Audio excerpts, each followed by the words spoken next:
இன்றைக்கு பொதுக்காலத்தின் 17ஆம் வாரம் ஆகஸ்ட் மாதம் 2ஆம் தேதி வெள்ளிக்கிழமை. இன்று வெர்செல்லி நகர் புனித யூசேபியுஸ் ஆயர், புனித பீட்டர் ஜூலியன் எய்மார்ட் அருள் பணியாளருடைய நினைவு விழா. இன்று தேவன் நமக்கு தரும் ஜீவ நீரூற்றான இறை வார்த்தைகள் புனித மத்தேயு எழுதிய நற்செய்தி இயல் 13 இறை வார்த்தைகள் 54 58 முடிய. அக்காலத்தில் இயேசு தமது சொந்த ஊருக்கு வந்து அங்குள்ள தொழுகை கூடத்தில் அவர்களுக்கு கற்பித்தார். அதை கேட்டவர்கள் வியப்பில் ஆழ்ந்தார்கள். அவர்கள், எங்கிருந்து இந்த ஞானம் இவருக்கு வந்தது? எப்படி இந்த வல்ல செயல்களை செய்கிறார்? இவர் தச்சருடைய மகன் அல்லவா? இவருடைய தாய் மரியா என்பவர்தானே? யாக்கோபு, யோசேப்பு, சீமோன், யூதா ஆகியோர் இவருடைய சகோதரர்கள் அல்லவா? இவர் சகோதரிகள் எல்லோரும் நம்மோடு இருக்கிறார்கள் அல்லவா? பின் இவருக்கு இவையெல்லாம் எங்கிருந்து வந்தன என்றார்கள். இவ்வாறு அவரை ஏற்றுக்கொள்ள அவர்கள் தயங்கினார்கள். இயேசு அவர்களிடம், தம் சொந்த ஊரிலும் வீட்டிலும் தவிர மற்ற எங்கும் இறைவாக்கினர் மதிப்பு பெறுவர் என்றார். அவர்களுக்கு நம்பிக்கை இல்லாததால் அவர் அங்கு பல வல்ல செயல்களை செய்யவில்லை. ஆண்டவரின் அருள்வாக்கு. கிறிஸ்துவே மக்கு புகழ். ஆனந்த மழையில் நானிலம் மகிழ மன்னவர் எழுகின்றார். ஆனந்த மழையில் நானிலம் மகிழ மன்னவர் எழுகின்றார். ஆயிரம் நிலவொளியோ என்னை ஆண்டிடும் இறையரசோ, அவனியை மாற்றிடும் அருள் கடலோ. ஆனந்த மழையில் நானிலம் மகிழ மன்னவர் எழுகின்றார். மன்னவனே என் இதயம் பொன்னடி பதிக்கின்றார். விண்ணகமே என் இதயம் அன்புடன் அழைக்கின்றார். மன்னவனே என் இதயம் பொன்னடி பதிக்கின்றார். விண்ணகமே என் இதயம் அன்புடன் அழைக்கின்றார். இனி என் வாழ்விலே ஒரு பொன்னாளிதே, பண்பாடவோ என்று கொண்டாடவோ மலர்கின்ற புது வாழ்விலே. இனி சுகமான புது ராகமே மலர்கின்ற புது வாழ்விலே. இனி சுகமான புது ராகமே என்றென்றும் உண்டாகும் பேரின்பமே. பேரின்பமே பேரின்பமே.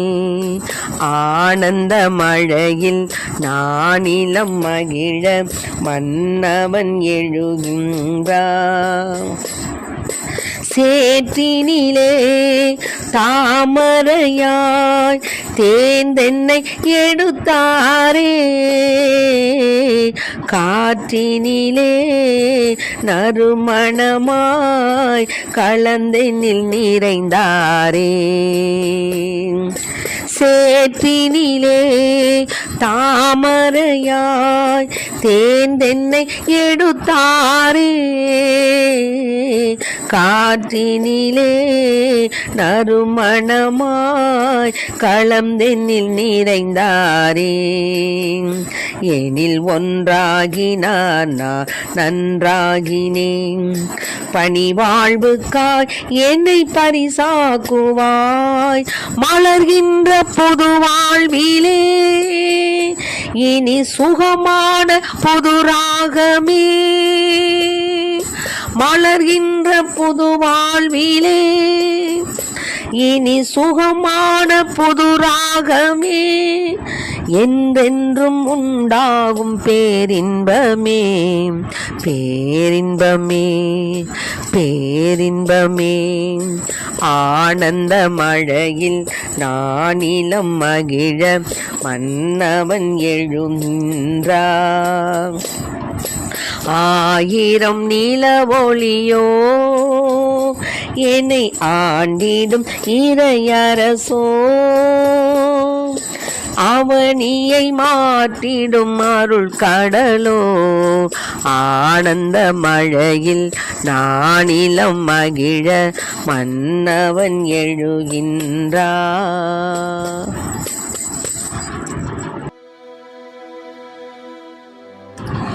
இன்றைக்கு நம் தேவன் தரும் ஜீவ நீரூற்றான இறை வார்த்தைகளை கேட்டோம். என்னன்னா, ஏசப்பா சொந்த ஊருக்கு வந்து அங்குள்ள தொழுகை கூடத்தில் என்ன பண்ணாரு, அவர்களுக்கு மக்களுக்கு கற்பித்தார். அப்போ அதை கேட்டவங்களுக்கெல்லாம் ஒரே ஆச்சரியம். என்னடா இவர் வந்து ஒரு தச்சரின் மகன் தானே, மரியாளுடைய மகன் தானே, இவருக்கு எங்கிருந்து இவ்வளோ ஞானம் வந்தது அப்படின்னு சொல்லி எல்லாருக்கும் ஒரே ஆச்சரியம். ஏன்னா அவ்வளவு ஞானமாக தேவன் பேசிக்கொண்டிருக்கிறார், போதிக்கின்றார், பல வல்ல செயல்களை செய்கின்றார். இதெல்லாம் எங்கிருந்து வந்துச்சு இவருக்கு அப்படின்னு சொல்லிட்டு அப்படியே ஆச்சரியப்படுறாங்க. அப்புறம் சொல்கிறாங்க, யோசேப்பு, சீமோன், யூதா இவங்க சகோதரர் தானையா, சகோதரிகள் நம்மோடு இருக்கிறாங்க. அப்புறம் இவங்களுக்கெல்லாம் இல்லாத ஒரு ஞானம் இவருக்கு எப்படி வந்துச்சு அப்படின்னு சொல்லிட்டு அவரை ஏற்றுக்கொள்வதற்கு அவங்களுக்கு தயக்கம். இவரை எப்படி நம்ம எந்த விதத்தில் நம்ம ஏற்றுக்கொள்கிறது, இவரை எப்படி நம்ம நினைக்கிறது. நம்ம சில நேரம் சொல்லுவோம்ல, பாம்புனும் மிதிக்க முடியல, பழுதுனும் தாண்ட முடியலன்னு. அந்த மாதிரி தேவன் மேலே ஒரு தேவையில்லாத ஒரு அபிப்பிராயம் அவங்களுக்கு. ஏன்னா அவர் தேவ மகன்கிறத இவங்க கண்டுக்கிட்டு இருந்தாங்கன்னா அவங்களுடைய அகக்கண் திறக்கப்பட்டால் எல்லாம் ஒத்துக்குவாங்க. இவன் தான் உலகப்புறமான கண் வழியாக பார்க்குறாங்களே, அப்படி பார்க்கும்போது அவங்களுக்கு வந்து அப்படி தான் இருக்கும்.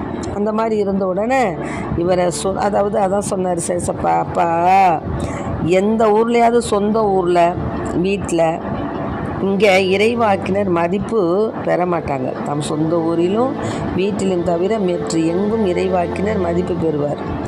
வெளியில் மதிப்பு பெறுவாங்க, ஆனால் சொந்த ஊர்லேயும் வீட்லேயும் மதிப்பு பெற மாட்டாங்க. ஏன்னா அவர்களுக்கு நம்பிக்கை இல்லாததால் அவர் அங்கே பல வல்ல செயல்கள் செய்யலாம். ஐயா இவங்களுக்கு செஞ்சு பிரயோஜனம் இல்லை.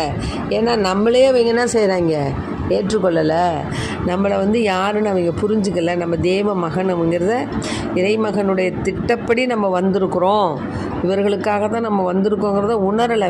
இவங்கள்ட்ட போய் முட்டாள்கள்கிட்ட போய் நம்ம நல்ல செயல் செய்து என்ன பிரயோஜனம் அப்படின்ட்டு வல்ல செயல்கள் அவங்கள்ட்ட செய்யலை. இதையே தான் எரேமியா நூலில் வந்து என்னன்னு கேட்டிங்கன்னா, இந்த யோசியாவின் மகனும் யூதாவின் அரசனுமான யோயாக்கினுடைய ஆட்சி காலத்தில் ஆண்டவர் வந்து அருள்வாக்கு கூறுறாரு. என்ன கூறுறாருன்னா, எரேமியா 26 1-9 அவர் என்ன சொல்கிறாருன்னா, யாருக்கு சொல்கிறான்னா எரேமியாவுக்கு சொல்கிறார், நீ போய் ஆண்டவருடைய இல்லத்தில் முற்றத்தில் நின்றுக்கிட்டு அங்கே வழிபாடு செய்யக்கூடிய எல்லா யூதரின் எல்லா நகருக்கும் சொல்லும். என்ன சொல்லுன்னா, உனக்கு கட்டளையிட எல்லா சொற்களையும் சொல்லு, பயப்படாத, நீ அவர்களுக்கு அறிவி, அவற்றில் ஒன்றை கூட விட்டுடாத. என்ன சொல்கிறான்னா, அவர்கள் உனக்கு செவிசாய்த்து அவரவர் தீய வழிகளை விட்டு திரும்பலாம், அப்போது அவர்களுடைய தீச்செயல்களை முன்னிட்டு அவர்களுக்கு நான் மன்னிப்பு கொடுப்பேன். ஆனால் நீ சொல்லியும் கேட்காம செவி கொடாமலும் உங்களுக்கு கொடுத்திருக்கும் என் சட்டத்தின்படி நடவாமலும் நீங்கள் செவி சாய்க்காத பொழுதும் நான் மீண்டும் மீண்டும் உங்களுக்கு அனுப்பி வைக்கும் என் ஊழியர்களான இறை வாக்கினருடைய சொற்களை நீங்கள் கேளாமலும் இருப்பீர்களாகில் இந்த கோயிலை நான் என்ன செய்வேன், சீலோவை போல ஆக்கிடுவேன். அப்பா, இந்த நகர உலகில் எல்லா மக்கள் இனத்தார் நடுவிலும் சாபகுறியாக மாற்றிடுவேன். பாருங்க.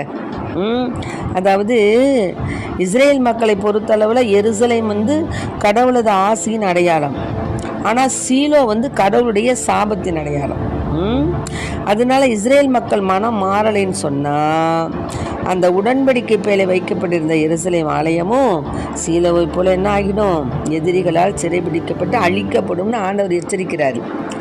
ஆனால் நீங்கள் கடவுளுடைய கட்டளைகளை கொடுத்திருக்கும் சட்டத்தின்படி நடந்து நான் சொல்கிறதுக்கெல்லாம் செவி சாய்த்தீர்களானால் உங்களுக்கு அதை மாற்றப்படும் அப்படின்னு சொல்கிறாரு. ஆனால் மக்கள் அனைவரும் சொல்லும்படி ஆண்டவர் கட்டளையிட்டிருந்த எல்லாவற்றையும் எருமையாக கூறி முடிக்க போது குருக்களும் இறைவாக்கினர்களும் மக்கள் அனைவரும் என்ன பண்ணிட்டாங்க, இவன் சாகனையா, என்னடா அது நம்ம ஊரை போய் சாபத்தில் உண்டு பண்ணுவேன், அதை அழிச்சு விடுவோன்னு சொல்கிறானே, இவன் யார் நம்ம ஊரை அழிக்கிறதுக்கு, உடன்படிக்கை பேலையை கோவிலை இது பண்ணிவிடுவான் அது பண்ணிவிடுவாங்கிறான், இவன் யார் அப்படின்னு சொல்லிட்டு அவரை என்ன செய்கிறாங்க, இவன் சாகத்தான் வேணும் அப்படின்னு சொல்லிட்டு நம்ம நகர் குடியிருப்பாரற்று பாழாய் போகும்னு சொல்கிறதுக்கு இவன் யார், ஆண்டவரின் பெயரால் இவன் ஏன் இறைவாக்கு உரைக்கிறான். அதனால் ஆண்டவருடைய இல்லத்திலேயே என்ன பண்ணிட்டாங்க, எருசலேமில் அவரை சூழ்ந்துட்டாங்க எரேமியாவை. ஆக இது மாதிரி தான் நாமும் சில வேளைகளில் நமக்கு திருப்பலி மூலமாக நற்செய்தி மூலமாக இறைவாக்கு உரைக்கிறாங்க, மறைபொருள் கூறுறாங்க, 10 ஊழியக்கார பிள்ளைகள் வழியாகவும் பல செய்திகளை சொல்கிறார் ஆண்டவர். ஆனால் நாம் என்ன செய்கிறோம், அப்படியே கேட்க செவியற்றவர்களாய் அதை நம்ம கேட்காம அதுக்கு எந்த விதமான ரியாக்ஷனும் கொடுக்காம நம்ம செய்கிறதையே செய்கிறோம், சொன்னதையே செய்கிறோம். நம்மளுடைய வழிமுறைகளில் கொஞ்சம் கூட நம்ம மனமாற்றம் அடையிறதில்ல. அந்த எருசலேம் கோவிலை எப்படி ஆண்டவர் மாற்றி போடுங்கிறாரோ அந்த மாதிரி தேவன் நம்முடைய குடும்பத்தையும் நம்முடைய வாழ்க்கையையும் நம்முடைய பிள்ளைகளையும் அவர் தண்டிப்பதற்கு முன்னதாக நாம் ஆண்டவருக்கு பிரியமான காரியங்களை நம்ம செய்யணும், எடுத்து சொல்லணும். நம்ம பிள்ளைகளுக்கெல்லாம் எடுத்து சொல்லணும், நற்செய்தி பற்றி சொல்லணும், ஏசப்பா செய்த புதுமைகளை சொல்லணும்.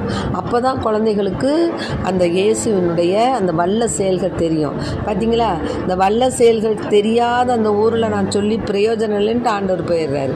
அது மாதிரி இருக்கக்கூடாது. நம்ம குடும்பத்தை பார்த்து ஐயோ இதோ ஆசீர்வதிக்கப்பட்ட குடும்பம், என்னுடைய பிள்ளைகள், இந்த வீடு என்னால் என் ஆசீரால் நிரம்ப பெற்றது அப்படின்னு நம்ம குடும்பத்தை பார்த்து என்ன செய்யணும், ஆண்டவர் பெருமைப்படணும், ஆசீர்வாதத்தை கொடுக்கணும். நாம் நடக்கிற மாதிரி தான் நம்ம பிள்ளைங்க நடக்கும். அதனால நாம் ஞாயிற்றுக்கிழமை திருப்பலிக்கு முதல்ல போகணும், நேரம் தாழ்த்து போகக்கூடாது. ஞாயிற்றுக்கிழமை ஃபஸ்ட்டாக போகணும், அந்த தீர்த்தம் நம்ம மேலே தெளிக்கப்படணும். ஃபுல்லாக நம்ம அந்த திருப்பலியில் ஒன்றிச்சு ஆண்டவரோடு ஐக்கியமாகி திருப்பலியை காணணும். திருப்பலியை காணும்போது நம்முடைய எண்ணங்கள் வேறு, சிந்தனைகள் வேறு இருக்கக்கூடாது. குழந்தைகளுக்கு சின்ன குழந்தை தானே விடக்கூடாது. சின்ன குழந்தைக்கு என்ன செய்யணும், ஆண்டவர் இதோ இங்கே இருக்கிறாருப்பா, நீ பக்தியாக உட்காரு அப்படின்னு சொல்லி அந்த குழந்தைய நம்ம பக்கத்திலே வச்சு அதுக்கு போதிச்சுக்கிட்டே இருக்கணும். அது என்ன செய்யும், அந்த போதனை கேட்க கேட்க கேட்க கோயிலுக்கு போனால் நம்ம அமைதியாக ஆண்டவரை நோக்கணும் அப்படிங்கிறது அதனுடைய அந்த அந்த பக்குவம் வந்த பிறகு அது தெரியும். இப்போ குழந்தை பருவத்திலே அதை பத்திரமா நம்ம பக்கத்திலே வச்சு ஆண்டவருடைய அந்த பிரசன்னத்தை நம்ம உணர்த்தணும்.